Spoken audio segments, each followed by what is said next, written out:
Today we're in Southbridge and we have this nice two-story home with a brand new roof on it. We have the Owens Corning Onyx Black. We have the vented ridge and came out really nice. And here we are in the back of the property. You can see we have a chimney collar. We detached and reset, counter flashed. A couple of plumbing stack boots replaced.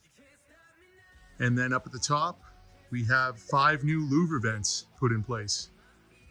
Those were existing, but we put new units in place. We're looking real good. Stay tuned. Off to the next roof.